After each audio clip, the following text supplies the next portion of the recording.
You can start small. My advice is always to test the activation and self-serve before scaling, because maybe your assumption is that your product is suitable for PLG, have realistic milestones. Don't get me wrong, realistic doesn't mean that it's not ambitious, but make sure that there is a proper roadmap with milestones. Like for instance, in 3 months, we are going to reduce the onboarding time by X. In 6 months, we are going to increase the activation by Y%. Sales team are chasing the wrong leads, which creates frustration and definitely not revenue. The marketing team is optimizing for MQLs instead of PQLs, which again is not great and is not going to bring the company far.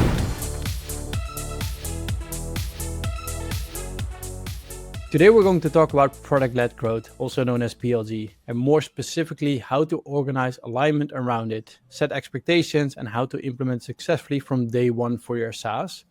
My guest is Pablo Asensio, the founder of 8% Growth, where he helps startups and scale-ups with growth challenges, either as an advisor or a fractional growth officer. Overall, he worked with startups and scale-ups in all kinds of industries, anywhere from C to Series B, focusing mostly on data-driven growth, the intersection of marketing and product. He's now fully focusing on helping SaaS companies. Welcome to the show, Pablo. Hi, Joran. Thank you so much for having me here. I'm super happy to be here and discuss about PLG, which is one of my passions. Nice. We're going to talk about product-led growth, PLG. How would you explain product-led growth? Okay, I would say that PLG flips the traditional SaaS model on itself. Instead of relying on sales or on marketing to drive customer acquisition, conversion, or retention, the product itself becomes the main growth engine. Users experience the value before they pay or they subscribe to any plan. And then the revenue expansion happens naturally. Self-serving onboarding is the most obvious way to go to PLG, but also viral loops and in-product upsells for plan upgrades. I think if we think of examples, everyone has been exposed to PLG. Slack probably is one of the best companies that implement this methodology. Dropbox, Calendly, Figma, Miro, those are obviously big names, but you have many other SaaS companies that they are not so big. And they rely quite a lot on PLG, or they try to rely, which I believe is one of the things we're going to discuss. And the bottom line is that those SaaS, they make it easy for the users to try the product, to onboard the users themselves, and to invite others, which means that the organic growth is happening and the cost per acquisition of the CAC is lower than if you rely on marketing channels, paid marketing channels, and also on sales teams, which obviously you will need that. That's an additional cost to the whole thing. So just to basically have the short version, PLG means reducing friction, making sure that users, they are enabled to adopt, engage, and upgrade without needing any kind of additional intervention from sales or marketing.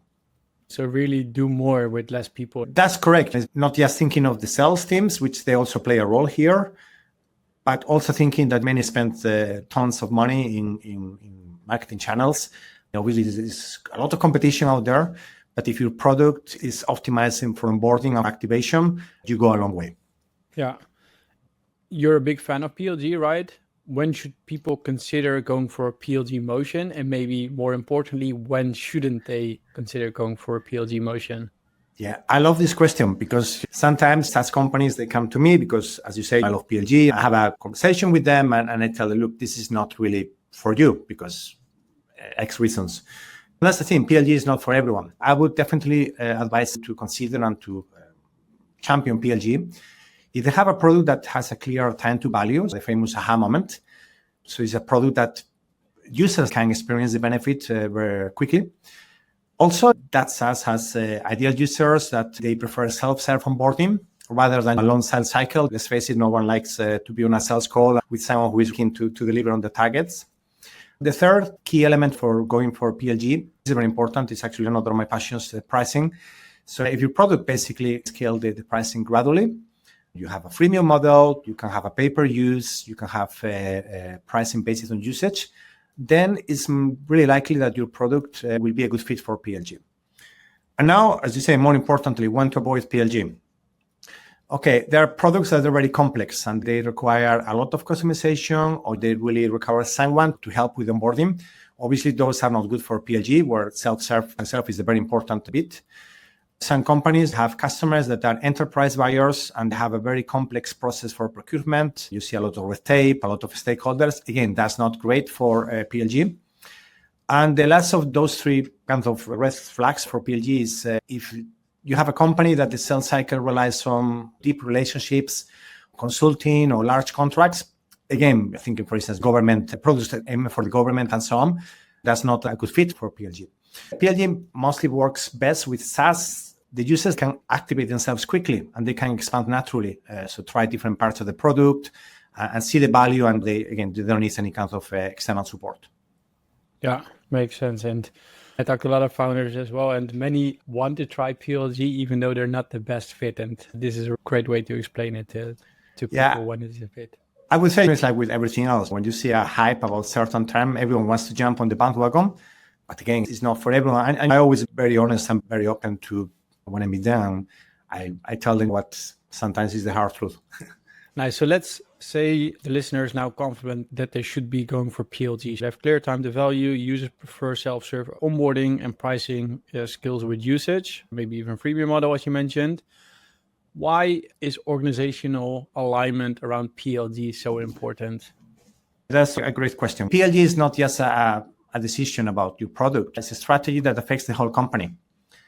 It affects marketing, sales, customer success. They play a very important role in my view. Finance is it's not just a team effort. It's a whole company-wide strategy. If you don't have the alignment, this is what usually I see. Sales team are chasing the wrong leads, which creates frustration and definitely not revenue. The marketing team is optimizing for MQLs instead of PQLs, which again is not great and is not going to bring the company far. And customer success, which play an important role, they're acting reactively instead of being a proactive player on this format. In my experience, PLG only works when all the teams track the same North Star metric. So they basically go into the same direction for the same target.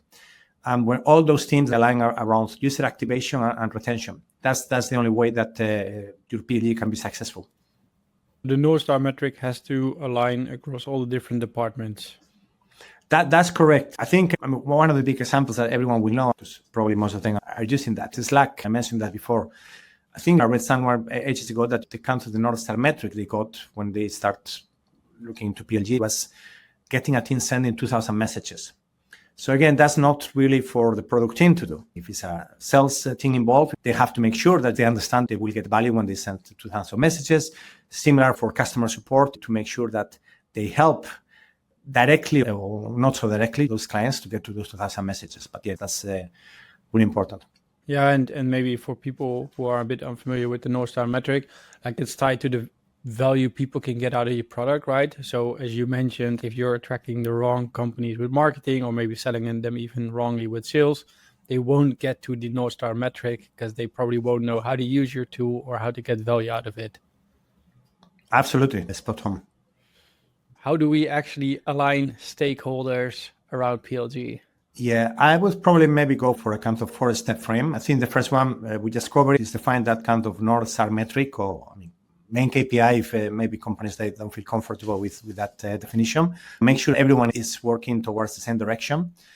Then the second bit is to educate the leadership team, which sometimes maybe they are not that close to the action and the product and to the activity of the other teams. So educate those on why PLG matters. The benefits we discussed before, lower CAC, higher retention, which leads to more revenue, and less dependency on external factors, especially when it comes to paid channels. You don't have to rely so much on Google or any other kind of channel that is always expensive, and you leave the business on the hands of someone else. The third point of this alignment would be to pilot some PLG initiatives. It's not that you have to go from 0 to 100. You can start small. My advice is always to test the activation and self-serve before scaling, because maybe your assumption is that your product is suitable for PLG, but sometimes it's not the case, as we saw before. Make sure that people can activate and self-serve before you go wild with the PLG. The last of those 4 steps is to create shared OKRs, objectives.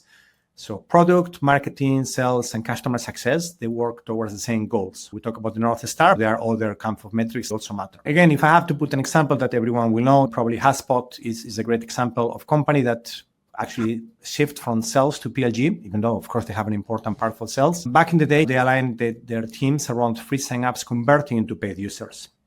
rather than just in the number of leads, which is the mistake that many SaaS got. Oh, let's get leads on top of the funnel and they will convert at some point.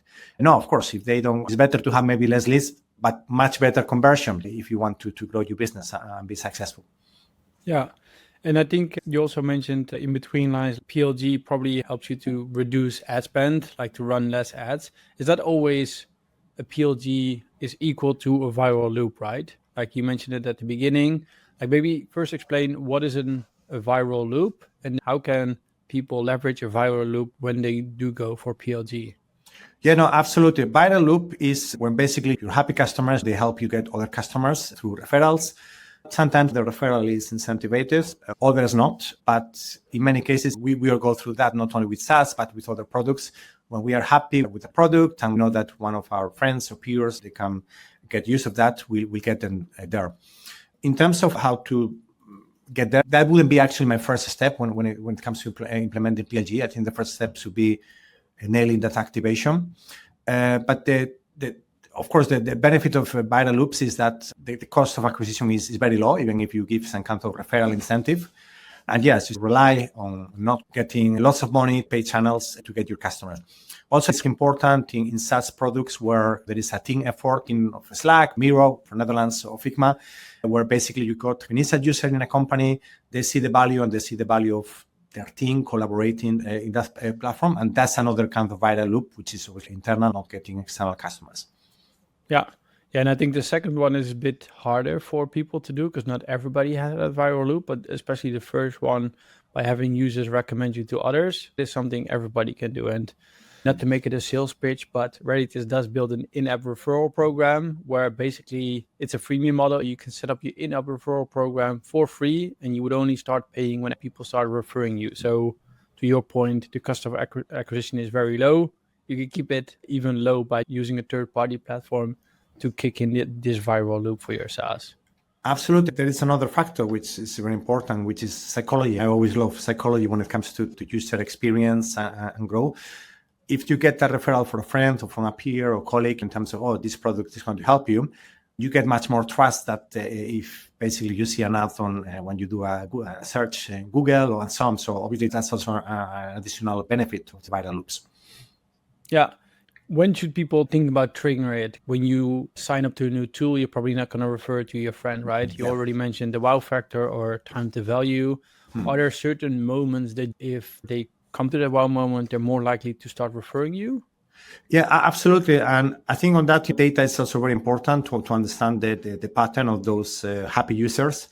The way I work with my clients is to identify spots where it's a good time to ask them when they have a good experience to get a referral within the SaaS platform, but without causing friction, because sometimes you're using a product, you like the product, is helping you to solve a problem, but you don't really want to ask for a referral when people are in the middle of something. We use Slack as an example. They don't ask you for referring other people when you are in the middle of a conversation with a colleague. You have pop up, by the way, good to speak to Joran, but why don't you ask other teammates to join Slack? So I would say looking for those moments where the data will tell you what are the best moments, where the user is happy and it's a good moment to ask for a referral. Other channels, mostly emails, are quite good because they are async, so you're not really hitting the flow or experience of the user. And again, that's also quite good in terms of you are enjoying your product. So as a user, you are enjoying this SaaS platform. Why don't you tell other friends? And of course, that's in terms of messaging, that's a completely different conversation. There are different ways to encourage people to refer without the need of giving them a £50 Amazon voucher or something like that. Are you struggling to find people and companies which have access to your ideal customer profile? At Reddit, we just launched a second side of the marketplace, which allows you to search, filter, and contact B2B SaaS affiliates which have access to the audience you're looking for. We do this by leveraging first-party data sources. Want to learn more? Go to getredditus.com. So when we go back to alignment, you spoke about define a North Star metric, educate the leadership team, pilot initiatives, and then create clear OKRs for every department. Again, those 4 steps sound easy, right? But I think a lot of companies make common mistakes. What are the common mistakes companies make while trying to align all stakeholders around PLG? Yeah, I think this is quite frustrating for many companies because when the teams that work on silos, that's not really helping. And again, for PLG, it's really important to get everyone under the same roof and the same kind of mindset. The most common mistake when it comes to stakeholder alignment is not setting the clear success metrics up front. To give you an example, and I'm sure you saw lots of SaaS that they still work on leads, they still work on MQLs. Oh, we need more leads top of the funnel. But what they should be tracking is activation, engagement, and the revenue expansion. Those are the things that will let you know whether people really like your product and your business is going somewhere. That for me is the main mistake I see across, especially before starting working with clients. But it has an easy fix if people are willing to do that. The fix is connected to the previous framework, get the marketing, the product, and the sales teams, and also customer success, tracking the same activation metric. And again, that requires quite a lot of internal education, but it's needed. Otherwise, there's no point to try to go into a framework which is not right if you apply it in the wrong way. Yeah, and making these changes might take a bit of time. Seeing the results might take some time as well. How do you manage expectations internally, everybody? Oh, I love this question because when I have initial conversation with some SaaS, so with PLG, we will reduce the cost of the sales straight away. And of course, it's not the case. Usually it takes between 6 and 12 months to optimize everything in terms of onboarding, monetization, and self-serve flows. The solution, and that's also what I do with my clients, is to have realistic milestones. Don't get me wrong, realistic doesn't mean that it's not ambitious, but make sure that there is a proper roadmap with milestones. Like, for instance, in 3 months, we are going to reduce the onboarding time by X. In 6 months, we are going to increase the activation by Y%. Back to my previous point, you don't need to go from 0 to 100, especially if you come from a very sales-heavy model. You can start with a hybrid model, PLG and sales, before fully committing to PLG. But again, the solution for the expectations is to have the realistic milestones in place, because that will motivate people to do their part for the different kind of teams they work for. Yeah, and I think that's a really good point. You can start hybrid, so you don't have to go all in, because it is a big business decision you're going to make, right? And what is a big misconception a lot of SaaS companies have about implementing PLG from day one? You probably heard this, if we build it, they will come, which sounds very motivational. I'm sure you have all of these kind of gurus in social media that, build it and they will come, and lots of likes and so on. The reality is not like that.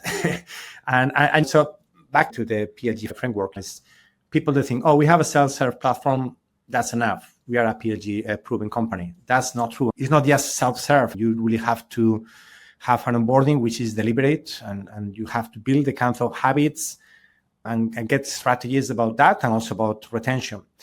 And you have to do that in a very kind of smooth and subtle way. So it's not like say, Joran, you try my product. Let me basically steer you into do this and do that. That's not really the case. It's basically do everything which is very intuitive and reducing friction as much as you can.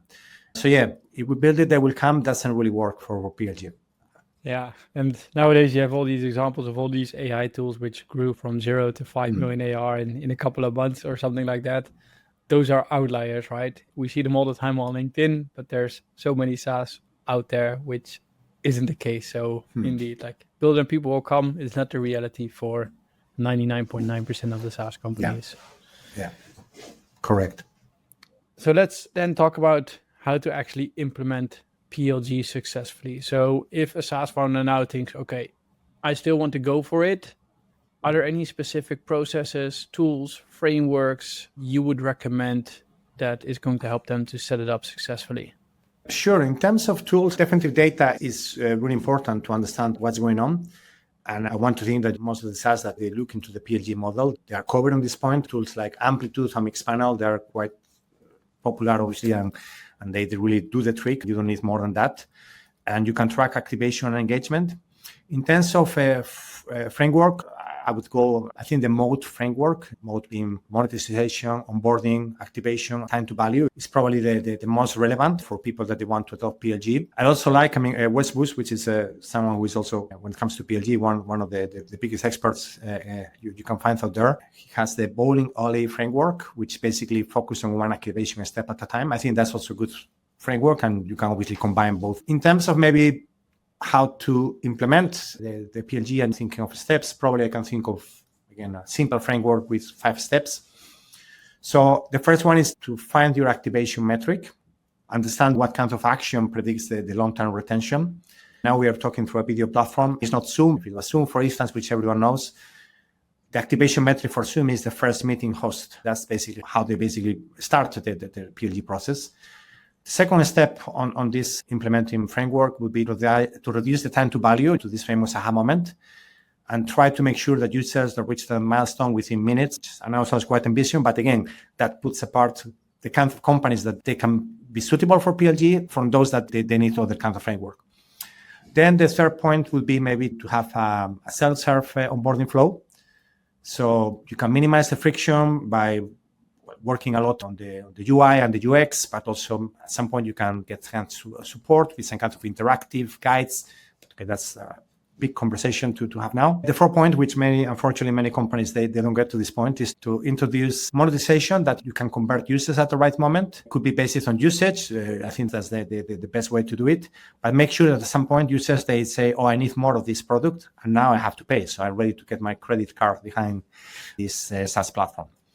And the last one, and that's why I said before, I wouldn't start with viral loops for PLG.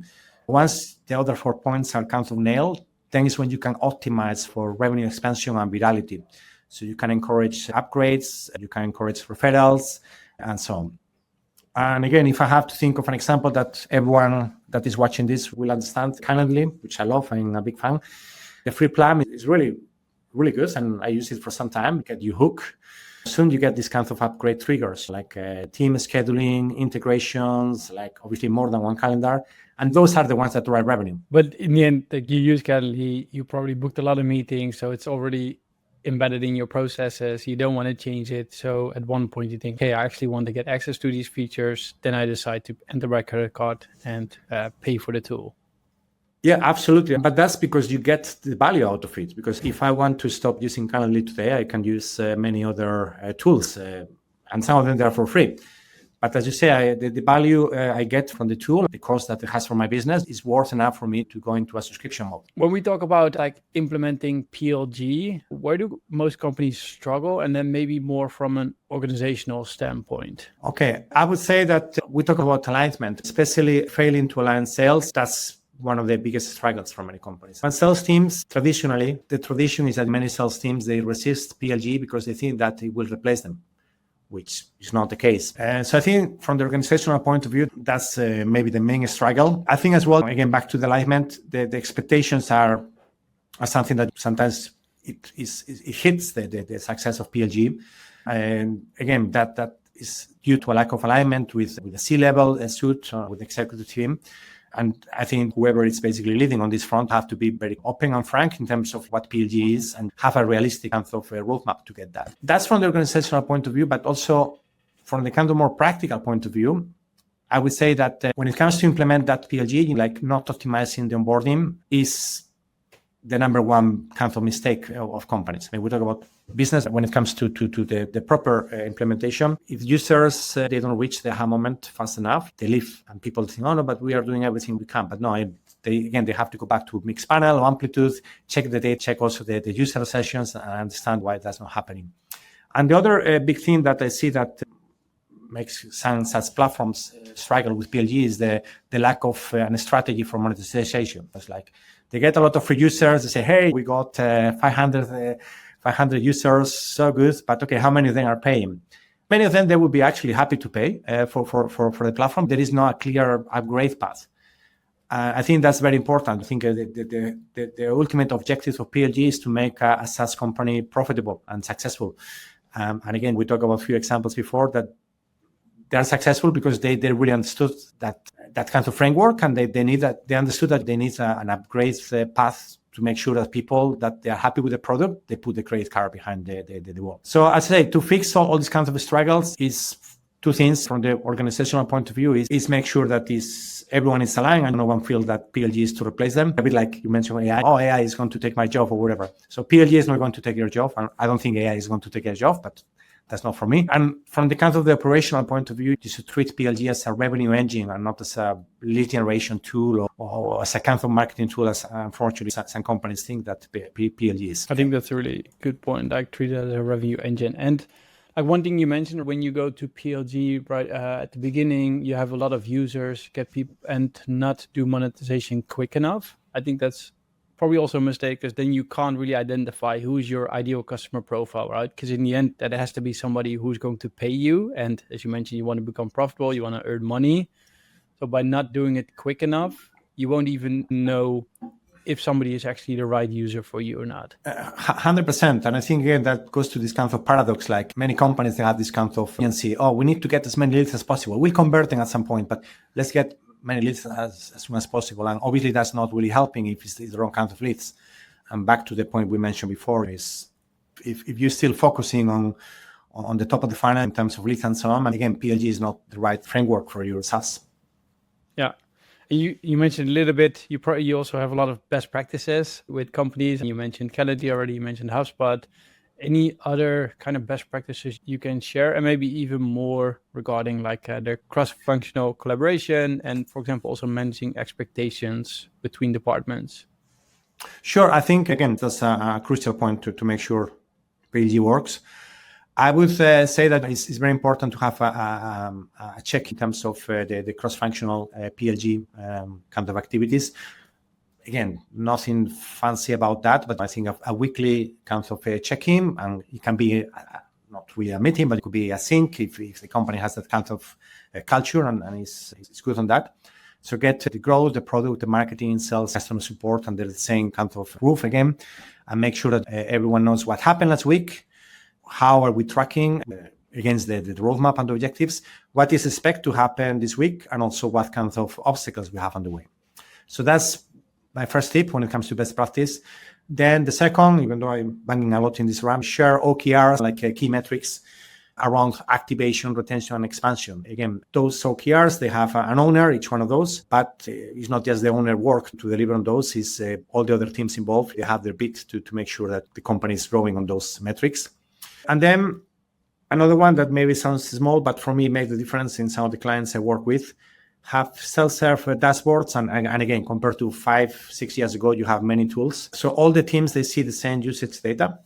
And again, these days, you don't really need to invest much time and money on this. You have lots of great tools like Metabase, for instance, to build this, or Google Studio or Looker. But you want to have dashboards where all the teams, they can see the same kind of usage data. Everyone speaks the same language. And the reason for the self-serve dashboard is for simplicity, in terms like if you bring them people into complex SQLs, dashboards or whatever, people, they get lost. And also to encourage people to basically be aware of what's going on. Because again, if I look like many years ago, companies, when they think of data, they think of maybe, let's get lots of data, let's go to dashboards or whatever. But you really have to focus on what really matters, what really moves the needle for your SaaS. So those are my 3 kinds of tips for cross-functional success in PLG. Nice. I think data is going to be super important. And I mentioned that make sure everybody sees the same data. It sounds so simple, but it's probably not the case in many kind of organizations. Yeah, exactly. That's something that I come across, like many companies. Oh yeah, we have a lot of data, but we don't really know how to interpret it, or we don't really know how to read it. And again, in 2025, that's not a problem anymore. If you asked me 10 years ago, I would say, oof, yeah, you need a data scientist, whatever. But now you have lots of tools, and it's not that expensive as well. So it's definitely one of the places where I would put money if I was a SaaS founder. Yeah. What is a popular belief right now in the PLG space that you completely disagree with? Yeah, I heard this a lot. PLG means that you don't need a sales team. You don't need sales, sack your sales team or whatever. No, that's not true. Don't get me wrong, I'm not a salesperson, but yeah, PLG actually doesn't eliminate sales. It creates an iteration of the sales function. Again, depends a lot on the company, but for many of the SaaS I work with, they still need sales for growth into enterprise. And again, thinking of companies that are very complex, they require a lot of procurement steps. Also, you need sales to nurture some of the PQLs, those kinds of leads that come from the product, and to certain upsells. And when I mean certain upsells, is mostly clients that they are maybe medium companies and they are in a kind of normal plan, self-service plan, but some of them maybe they have an opportunity to move into a kind of enterprise or more complex model. If I have to look for an example that probably everyone will get. Atlassian, which is the company behind Jira and so on. I think they're one of the darlings of PLG. But my understanding is half of the revenue still comes from deals that they come through sales. And that makes sense. If you think that everyone uses Jira from like smaller startups, also very complex organizations, they also use the product suite of Atlassian. And of course, the sales teams, they have an important role there because there are big contracts, lots of procurement, pitching, and all of that. Yeah. So in the end, the product can actually maybe help them to segment which are good leads for sales to follow up. Like you mentioned, PQL, product qualified lead. So you can even see what kind of companies sign up, what are the demographics, do they actually get value out of the tool? And then from there, sales can determine if they want to follow up with them. Absolutely. And I think that the whole point is that there is a room for both PLG and sales in most of the SaaS, because most of the SaaS are qualified for PLG. Let's make this clear. It's not that one is replacing the other, or the one are competing to the other. And for instance, for me, it was when I was still working in-house with app jobs, it was really good that we implement PLG and we got this kind of like smaller kind of clients through the self-service platform, because that also gives more room for the sales guys to focus on those prospects and clients that they really make a difference and they really need some kind of a sales assistant. Yeah. And is it then a misconception that if you go for PLG, your pricing is going to be lower? So we already mentioned the freemium model, right? Self-serve, people enter their credit card, so they're not always going towards the sales cycle with manual invoices, things like that. Like, when does it make sense, though, to add that sales component to it? You mentioned enterprise contracts, like bigger companies. Is there a moment where they should think about adding that sales team and when they shouldn't be adding that sales team?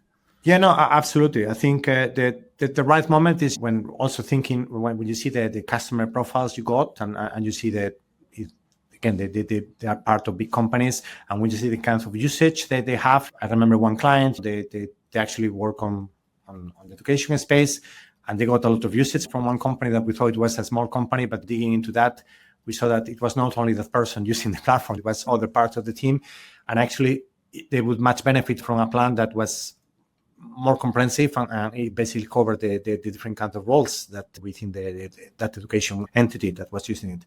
So I would say basically two things will tell you when the sales team makes sense is the data in terms of the usage, in terms of how your product is being executed by your users, and also the profile of the customers, which I want to think that the SaaS will be on top of that. Of course, if you come from a way that we talked before, like going from sales into PLG, if you come from PLG into sales, again, you don't have to start big, and also you don't have to hire a massive sales team to start with.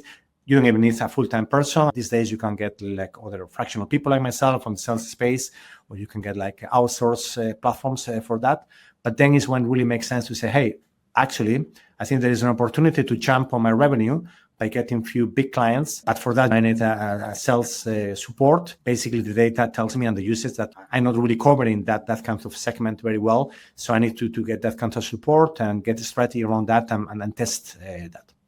Let's start summarizing the PLG advice in one or two sentences. So if you had to summarize your best advice on maybe even overcoming like the PLG challenges, how would you, or what would be your advice here? Okay, I will basically tell those SaaS companies that to obsess over activation, because if the users, they don't reach that value or that aha moment fast enough, they will leave. So nothing else really matters. You lose them.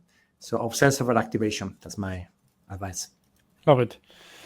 Cool. We're going to start wrapping up the podcast, going into the two final questions, popular questions. You can take this more wider if you want to. So when we talk about growing a B2B SaaS in general, what kind of advice would you give a SaaS founder who's just starting out and growing to 10K monthly recurring revenue?